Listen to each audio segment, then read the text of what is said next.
கரூர்ல விஜய் நடத்தின ஒரு கூட்டத்தில் நெரிசல்ல சிக்கி ஒரு 40 பேருக்கு மேல இறந்து போயிருக்காங்க. அதுல நிறைய குழந்தைகள் இருக்கின்றன. விஜய் நடத்துகின்ற எல்லா நிகழ்வுகளிலும் ஏதோ ஒரு மரணம், ஏதோ ஒரு பிரச்சனை தொடர்ச்சியாக நடந்து கொண்டே இருக்கிறது. ஒரு மனிதன், அவர் நடிகராக இருக்கட்டும், இல்லை அரசியல் தலைவராக இருக்கட்டும், அவரை பார்ப்பதற்கு இத்தனை பேர் போகணுமாங்க.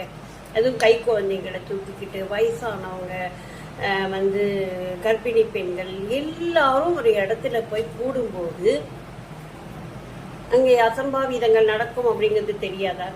எல்லாருமே சொல்றாங்க, கை குழந்தையை தூக்கிட்டு வராதிங்கிறாங்க, வயசானவங்களாம் வராதிங்கன்னு சொல்றாங்க. விஜயமே இதை சொல்லி இருக்கிறார். அப்படி என்ன அவசியம் இருக்கு? அவனும் ஒரு சாதாரண ஒரு மனுஷன் தானே. அவரை பார்க்கறதுக்கு இவ்வளோ பேர் போகணுமா ஒரு இடத்துக்கு? இன்றைக்கு என்ன ஆச்சு? இறந்து கிடக்கின்ற அந்த குழந்தைய பார்த்து கதறுகிற கூட்டம் இருக்கு பாருங்க.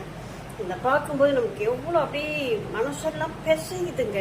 அந்த குழந்தை எப்படி துடிச்சு இறந்துருக்கும். மனுஷனை பார்க்கறதுக்கு இத்தனை பேர் எதுக்கு போறீங்க அந்த இடத்துக்கு? அப்படியே டிவியில பாக்குறீங்க, சினிமால பாக்குறீங்க, எல்லா இடத்துலயும் பாத்துடுறீங்க. அதுக்கப்புறம் என்ன அவரு போய் பார்த்து என்ன செய்ய போறீங்கிற நாள் அப்படின்னு சொல்லி எல்லாரும் சொல்லக்கூடிய அளவுக்கு இந்த பிரச்சனை இவ்வளவு தூரம் விஸ்வரூபம் எடுத்திருக்கு அப்படின்னு சொன்னா, இது அந்த இறந்து போன அந்த குழந்தைகள்ல ஆத்மா சாந்தி அடையணும் அப்படிங்கிற ஒரு வேண்டுதல்லாம் நம்மளால வைக்க முடியுதே தவிர, அதை தாண்டி நம்மளால எதுவுமே செய்ய முடியல. மக்கள் திருந்தணுங்க முதல்ல.